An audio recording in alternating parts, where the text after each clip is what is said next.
السلام علیکم ورحمۃ اللہ وبرکاتہ۔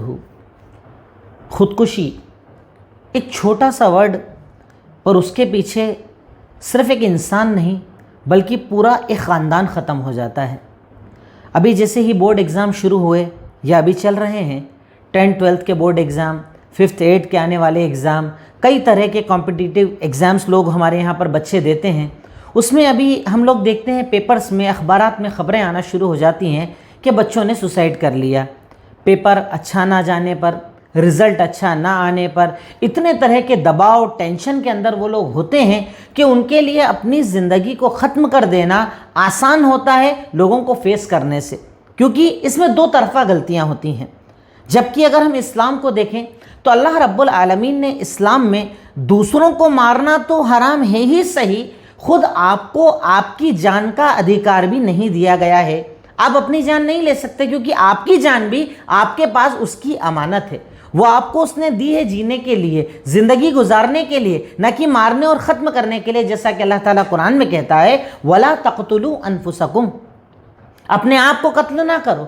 دوسری جگہ کہتا ہے وَلَا تُلْقُوا بِأَيْدِيكُمْ إِلَى التَّهْلُكَةِ، اپنے آپ کو ہلاکت و بربادی میں مت ڈالو۔ وہ اسلام کہ جس میں نشے کو صرف اس لیے حرام کیا گیا کیونکہ اس سے آپ موت کے قریب جاتے ہو، نہ مرنا جائز ہے، نہ مرنے کو قریب کرنے والی چیزوں کا استعمال اسلام میں جائز ہے، وہ خودکشی کو کیسے جائز قرار دے گا؟ بڑی آسانی سے ایک انسان اتنا بڑا فیصلہ کر لیتا ہے خودکشی کا۔ آپ جانتے ہیں کہ جب آپ اسکول جاتے ہیں نا، جب آپ کالج جاتے ہیں نا، تو آپ کے پیدا ہونے سے ہی آپ کے پاپا کو، ابو کو، ڈیڈی کو یہ سکون ہو جاتا ہے کہ میرے یہاں پر یہ بچہ ہے جو میرا FD بن چکا ہے، میرا فیوچر سنبھالے گا، یہ میرے فیوچر کو بہتر بنائے گا، اس کے بڑے ہونے کے بعد میرے لیے آسانی آ جائے گی، میرے لیے سکون آ جائے گا۔ آپ کی ممی، امی، والدہ وہ آپ کے لیے اتنی زیادہ خوش رہتی ہے، اور وہی ماں ہے کہ آپ کے ذرا سے لیٹ آنے پر پریشان ہو جاتی ہے۔ جب آپ ٹیوشن سے نہیں آتے اسے فکر ہوتی ہے، جب آپ اسکول سے لیٹ آتے ہو اسے فکر ہوتی ہے، آپ کے غموں کو وہ آپ کے چہرے سے پہچان لیتی ہے، آپ کے کھانے پینے کی پریشانیوں کو سمجھتی ہے۔ ایگزام کے شیڈول میں جب آپ بہت زیادہ بیزی ہوتے ہو، کھانا تک نہیں کھاتے ہو نا، وہ آپ کے لیے جاگتی اور دھیان رکھتی ہے۔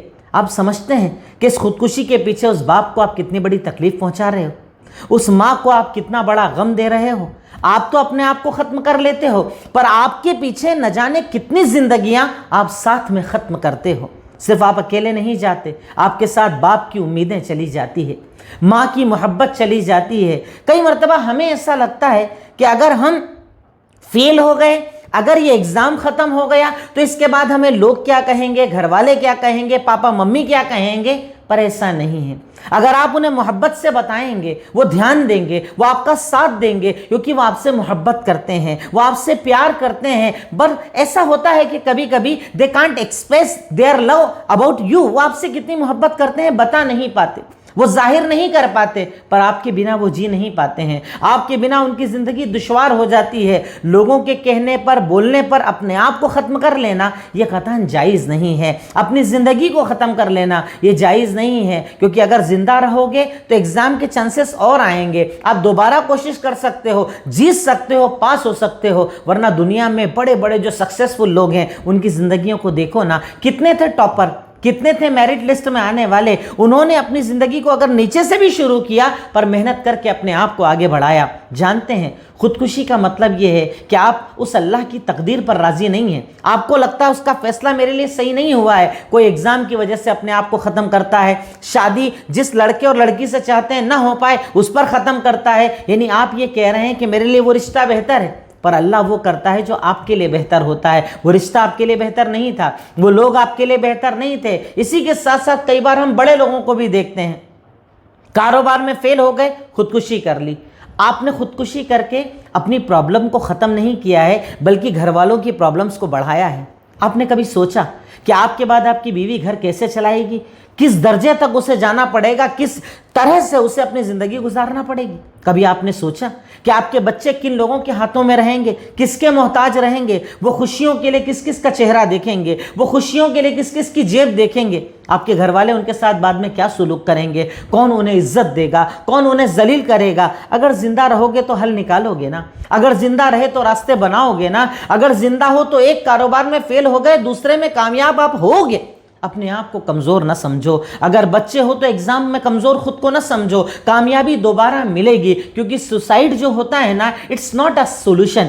یہ علاج نہیں ہوتا ہے، بلکہ یہ بگننگ آف پرابلمس، نئی پرابلم کو کھڑا کرنے کا ذریعہ ہوتا ہے. اس لیے زندگی کی نعمت کو جانو. زندگی بہت بڑی نعمت ہے جو اللہ نے آپ کو دی ہے، آپ کو عطا کی ہے. اس نعمت کو جانو، اس نعمت کو ختم مت کرو. اس زندگی کو اچھے سے جیو. ہر وہ چیز جو آپ کو نہیں ملی، جان لو میرے لیے بہتر نہیں ہے، اور ہر وہ چیز جو آپ کو ملی، مطلب وہ میرے لیے بہتر ہے. خوش ہو کر جیو گے تو نعمت جینے میں مزہ آئے گا، اور اگر غم کے ساتھ جیو گے تو کبھی نعمتوں کو حاصل نہیں کر پاؤ گے. قدر کرو زندگی کی، قدر کرو نعمتوں کی. السلام علیکم ورحمۃ اللہ وبرکاتہ.